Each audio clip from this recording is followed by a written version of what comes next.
बहुत ही घमंडी स्वभाव की लड़की थी। वो हमेशा अपनी क्लास की लड़कियों की इंसल्ट करती रहती थी, जिस कारण बहुत सी लड़कियां उससे बात करना पसंद नहीं करती थी। एक दिन उसके क्लास में खुशी नाम की एक गरीब लड़की का एडमिशन हुआ। खुशी की मम्मी लोगों के घरों में काम करती थी। ये बात प्रिया जानती थी, इसलिए वो खुशी का मजाक बनाने लगी। ए खुशी, इधर आ, वो मेरा पेन गिरा हुआ है, उठा कर दे। रहने दे खुशी, ये प्रिया हम सबको ऐसे ही तंग करती है, बहुत घमंडी है ये, तू इससे बात मत करना। कोई बात नहीं पिंकी, तू रुक, मैं आती हूँ। खुशी प्रिया के पास जाती है और उसको पेन उठा कर देती है। प्रिया फिर से पेन गिरा देती है। ओह, ये तो मेरे हाथ से फिर छूट गया, एक बार फिर उठा कर दे। ये लो। वैसे तुम्हें तो आदत होगी ये सब करने की। फ्रेंड्स, तुम सबको पता है इसकी मम्मी हमारी कॉलोनी के घरों में काम करती है। वैसे काम वाली की बेटी होना फायदे की बात है, कोई ना कोई टिप मिलती रहती है। ये ले खुशी, तूने मेरा काम किया, इसलिए बदले में मैं तुझे ये इतनी महंगी चॉकलेट दे रही हूँ। खुशी कुछ नहीं बोलती, वो बस चॉकलेट लेकर अपनी सीट पर बैठ जाती है। प्रिया अपनी सहेलियों के साथ बात करने लगती है।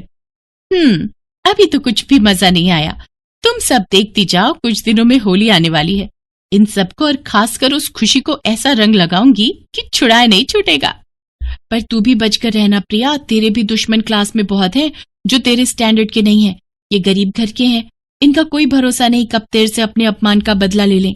अगर इन्होंने ही बदले में तुझे कोई ऐसा रंग लगा दिया जो कभी उतरेगा नहीं, तो फिर तू क्या करेगी? मुझे रंग लगाएंगी? इतनी हिम्मत नहीं इन गरीब लड़कियों की जो ये मुझे रंग लगाते। प्रिया की बात को सुनकर उसकी सहेलियां चुप हो जाती हैं। होली को 2 दिन बाकी रह गए थे। सब बच्चे एक दूसरे को रंगने की योजना बना रहे थे।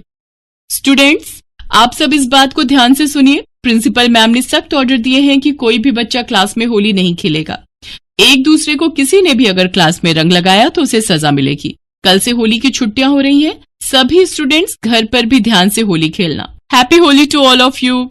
इतना कहकर उनकी क्लास टीचर बाहर चली जाती है। स्कूल की छुट्टी होने में थोड़ी देर ही बाकी थी। प्रिया पूरी योजना बना चुकी थी। ये देखो, मेरे पास कितना अच्छा कलर है जो खुशी और उसकी सहेलियों के मुंह पर लगेगा। घर जाकर भूतने लगेंगी वो सब। ठीक है प्रिया, जैसा तूने कहा है हम वैसा ही करेंगे। हेलो प्रिया, मैं तुम्हारे लिए होली की गुजिया लाई थी। हैप्पी होली। फिर तो हम लोगों की छुट्टी हो जाएगी तो होली पर मिल नहीं पाएंगे, इसलिए मैं तुम्हें भी खिलाने के लिए ले आई। मैंने सब बच्चों को दे दी है। छी छी, मैं नहीं खाती तुम्हारे घर की गुजिया। पता नहीं तुम गरीब लोग कैसी गुजिया बनाते हो। हमारे घर तो स्टैंडर्ड की बढ़िया हलवाई की दुकान की गुजिया आती है, हम वही खाते हैं। चल जाए यहाँ से, नहीं खानी मुझे। बड़ी आई हैप्पी होली कहने वाली। यार प्रिया, तुमने अभी उस पर रंग क्यों नहीं डाला? अभी हमारे पास अच्छा मौका था। नहीं, स्कूल में नहीं, यहाँ मजा नहीं आएगा। स्कूल के गेट से बाहर निकलने दे, इसे पकड़ कर रंग देंगे। खुशी उदास चेहरे से क्लास में आने लगती है। तभी वो अपने साथ की कुछ लड़कियों को बात करते हुए देख लेती है। ये देखो, ये गोबर मैंने इस थैली में भरा हुआ है। प्रिया को अब बहाने से छत पर बुलाकर ये गोबर उसके मुंह पर मार देंगे और छत की कुंडी लगाकर नीचे भाग आएंगे। हाँ, ये ठीक रहेगा। बहुत इतराती फिरती है, हमारी इतनी इंसल्ट करती है सबके सामने। अरे हम इसकी तरह पैसे वाले नहीं है तो क्या ये हमारी इंसल्ट करती रहेगी? आगे से मजा चखा कर ही रहेंगे। बहाने से प्रिया को छत पर लेकर चलते हैं। पर हम प्रिया को छत पर लेकर कैसे जाएंगे? अरे उसकी चमची है ना नितिका, उसको मैंने पटा लिया है। वो भी प्रिया को पसंद नहीं करती, इसलिए वो साथ देने के लिए तैयार हो गई है। आज खेलेंगे हम हैप्पी होली, वो भी गोबर वाली। खुशी उनकी सारी बात सुन चुकी थी। वो प्रिया को बताने के लिए जाती है, पर प्रिया तो उसे कहीं दिख ही नहीं रही थी, क्योंकि प्रिया खुद ही खुशी को रंगने के लिए बोतल में रंग तैयार कर रही थी। तभी नितिका बहाने से उसे छत पर चलने के लिए कहती है। प्रिया, छत पर चलते हैं, नीचे अगर मैम ने देख लिया तो बहुत गुस्सा करेंगी। ओके, चल फिर ये रंग पकड़। नितिका प्रिया को लेकर छत पर जाती है। पीछे से वो लड़कियां भी पहुंच जाती हैं और अचानक से सब मिलकर प्रिया के मुंह पर गोबर मलने लगती हैं। छोड़ो मुझे, क्या कर रही हो? कोई बचाओ, बचाओ मुझे। बड़ी आई थी अमीरी का घमंड करने वाली, हमें तो कुछ समझती ही नहीं। अब देख तेरे मुंह पर ये गोबर और ये रंग मल देंगे, फिर करके रहना सबको हैप्पी होली। अब छुट्टी हो चुकी है, कोई ऊपर नहीं आएगा। तभी खुशी वहाँ आ जाती है और सबको हटाकर प्रिया को बचाने लगती है। हटो सब यहाँ से, हटो। गार्ड भैया देखो, इनको डांट लगाओ। अरे चलो सब नीचे आ जाओ, छुट्टी हो गई है। अरे मुझे छत का ताला लगाना है, जाओ यहाँ से। और ये सब क्या कर रहे हो? ये गोबर, अरे बताओ अभी मैम को। भागो यहाँ से, चलो। सारी लड़कियां डर कर नीचे आ जाती हैं। प्रिया की आंखों में आंसू थे, वो बहुत रो रही थी। खुशी उसे गले से लगाकर चुप कराती है। प्रिया देखो, कुछ भी नहीं हुआ, तुम्हारे मुंह पर गोबर और रंग नहीं लगा। मुझे पता था ये सब तुम्हारे मुंह पर गोबर मलने वाली है। तू जिस प्रिया का साथ दे रही है ना, वो ये रंग देख रही है जो बोतल में भरा हुआ है, तेरे मुंह पर लगाने के लिए ही तैयार कर रही थी। आज तूने इसे बचाकर बहुत बड़ी गलती की है। जरूरी नहीं कि कोई हमारे साथ गलत करे तो हम उसके साथ गलत ही करें। प्रिया के साथ तुम सब जो भी करने वाली थी वो सरासर गलत था, और मैं गलत का साथ कभी नहीं देती। चलो चलो, हमें क्या, इसे समझाना बेकार है। थैंक यू खुशी, मैं तुम्हारे साथ कितना गलत करती आई हूँ, पर आज तुमने फिर भी मेरी मदद की। थैंक यू सो मच, तुम बहुत अच्छी हो। प्रिया और खुशी गले लग जाती हैं। घर जाकर प्रिया ये बात अपने मम्मी पापा को बताती है और आगे से कभी भी ऐसी कोई गलती ना करने का भी प्रॉमिस वो अपने आप से करती है। प्रिया होली खेलने के लिए उसके घर गई। वहां उसने खुशी की मम्मी के हाथ की बनी गुजिया खाई। ये देखकर खुशी के मम्मी और पापा भी बहुत खुश होते हैं। प्रिया अपने मम्मी पापा और खुशी की फैमिली के साथ मिलकर होली मनाती है। ये सच है, भले ही अमीर हो या गरीब, होली एक ऐसा त्योहार है जिसमें सब रंग मिलकर एक हो जाते हैं। पलक काले रंग वाली लड़की थी, जिस वजह से उसके स्कूल में हर कोई उसके काले रंग को लेकर उसे चिढ़ाता था, खासकर उसकी अपनी क्लास के टीचर और बच्चे। पलक, तुम लाइन में सबसे पीछे खड़ी हो जाओ, और टीना साची, तुम कुछ सुंदर लड़कियां आगे आ जाओ। प्रिंसिपल मैम का ऑर्डर है, हमारे स्कूल के बेस्ट बच्चों का फोटो स्कूल मैगजीन में छपेगा, इसलिए मैं चाहती हूँ मेरी क्लास के बच्चों का फोटो ही मैगजीन में छपे। पर मैम, ये पलक तो बहुत काली है, पूरी फोटो इसी से खराब हो रही है। मैम, ऐसा नहीं हो सकता, हम इस पलक को इस फोटो में से हटा दें। नहीं बच्चों, अगर ऐसा हो सकता तो ये काम सबसे पहले मैं ही कर देती। मैं खुद नहीं चाहती ये काली स्टूडेंट मेरी क्लास में भी रहे। मैम, मैं पानी पीने जाऊं? हाँ जाओ, मेरे सिर पर खड़ी मत रहो, और हो सके तो थोड़ा पानी से मुंह धोकर भी आ जाना, शायद तुम्हारा काला रंग चेहरे से उतर जाए और फोटो थोड़ी अच्छी आ जाए। टीचर की और बच्चों की बातों को सुनकर पलक रोती हुई वॉशरूम की तरफ चली जाती है और वहां जाकर फूट फूट कर रोने लगती है। पलक के माता पिता दोनों नौकरी करते थे और बड़ी मेहनत से पैसे कमाकर उन्होंने पलक का अंग्रेजी मीडियम में एडमिशन करवाया था। इसलिए पलक अपने माता पिता से कभी भी अपना दुख नहीं कहती थी। पलक को दौड़ने का बहुत शौक था।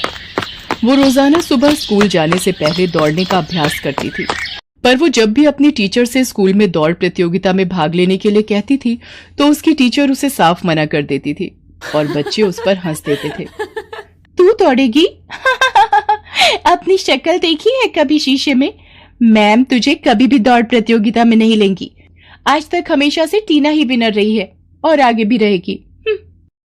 इतनी देर में क्लास टीचर भी आ जाती हैं। बच्चों, हमारे स्कूल को बहुत ही बड़े लेवल पर दौड़ प्रतियोगिता के लिए भेजा जा रहा है। टीना, मैंने तुम्हारा नाम प्रिंसिपल मैम को दे दिया है। ओके मैम, मैं आज से ही प्रैक्टिस शुरू कर देती हूँ। मैम, मैं भी दौड़ प्रतियोगिता में भाग लेना चाहती हूँ। नहीं पलक, मैं तुम्हें इस प्रतियोगिता में नहीं ले सकती। तुम देखने में बिल्कुल भी सुंदर नहीं हो, और अगर मैंने तुम्हें इस प्रतियोगिता में ले लिया और तुम हार गई तो प्रिंसिपल मैम मुझ पर गुस्सा होंगी। पलक रोती हुई घर आती है, पर जैसे ही वो अपनी माँ को सामने देखती है अपने आंसू पोंछ लेती है और खाना खाने बैठ जाती है। पर उसका मन उदास था, इसलिए पलक अगले दिन स्कूल की छुट्टी ले लेती है। उसे पता था कि वो स्कूल जाएगी तो और बच्चों को प्रतियोगिता में जाता देख उसका मन दुखेगा। अरे पलक बिटिया, आज तू स्कूल नहीं जा रही? नहीं माँ, आज बस थोड़ा सिर में दर्द है, इसलिए घर पर आराम करूंगी। कोई बात नहीं पलक बेटिया, तू तो रोजाना ही स्कूल जाती है, आज छुट्टी कर ले और आराम करना। एक काम करो, आज तुम चले जाओ, मैं पलक के पास ही रुक जाती हूँ। उसे किसी चीज की जरूरत होगी तो बना दूंगी। ठीक है, फिर मैं अकेला ही काम पर चला जाता हूँ। पलक की माँ उसके पास ही घर पर रुक जाती है। पलक सो रही थी और उसकी माँ काम कर रही थी। इतनी देर में दरवाजे पर कोई आता है। जी, मेरा नाम रामलाल है, मैं पलक बिटिया के स्कूल का चपरासी हूँ। मुझे वहाँ की प्रिंसिपल मैम ने भेजा है। उन्होंने तुरंत ही पलक को स्कूल बुलाया है। वो किसी दौड़ प्रतियोगिता में जाना है, शायद यही बात हो रही थी। पलक को, पर उसकी तो अभी तबीयत। रामलाल भैया, आप मैम को बोल दो मैं अभी तैयार होकर स्कूल पहुंचती हूँ। दौड़ प्रतियोगिता का नाम सुनकर मानो पलक के दिमाग में कौन सी फुर्ती आ गई कि वो जल्दी से तैयार होकर स्कूल पहुंच गई। अच्छा, तो तुम पलक हो बेटा, हमें तुम्हारी बहुत जरूरत है और इस स्कूल को भी। टीना जो तुम्हारी क्लास की है वो इस प्रतियोगिता में भाग नहीं ले सकती, उसके पैर में चोट आ गई है, इसलिए डॉक्टर ने उसे दौड़ने के लिए मना किया है। हम चाहते हैं कि तुम अपने स्कूल के लिए इस प्रतियोगिता में हिस्सा लो और जीत कर ही लौटो। मैम, मैं आपसे वादा करती हूँ, मैं इस प्रतियोगिता में जीत कर ही लौटूंगी। पलक, मुझे माफ कर दो बेटा, मैंने एक टीचर होकर भी तुम्हारे साथ कितना गलत व्यवहार किया, पर आज जब हमारी क्लास की और स्कूल की इज्जत का सवाल है तो हमें तुमसे बेहतर दौड़ प्रतियोगिता के लिए कोई बच्चा नजर ही नहीं आया। मैं जानती थी कि तुम रोजाना सुबह दौड़ने का अभ्यास करती हो, इसीलिए मुझे तुम्हारा नाम सबसे पहले याद आया। मेरी शुभकामनाएं तुम्हारे साथ हैं। पलक, देखना तुम इस प्रतियोगिता में जीत कर ही लौटोगी। Thank you ma'am, thank you so much. मैं आपसे वादा करती हूँ मैं इस प्रतियोगिता में जरूर जीतूंगी। पलक की क्लास के सब बच्चे भी उसे शुभकामनाएं देते हैं और पलक पूरे जोश के साथ दौड़ प्रतियोगिता में हिस्सा लेती है और जीत कर लौटती है। उसकी प्रिंसिपल मैम और क्लास टीचर उसे इनाम में ट्रॉफी देकर सम्मानित करती हैं। ट्रॉफी लेकर पलक घर पहुंचती है। प्रतियोगिता जीतने की खुशी पलक के माता पिता उसके चेहरे पर साफ साफ देख रहे थे। उस दिन के बाद से पलक को कभी भी कोई भी उसके काले रंग के लिए नहीं बोलता था, बल्कि सब उसकी बहुत तारीफ करते थे।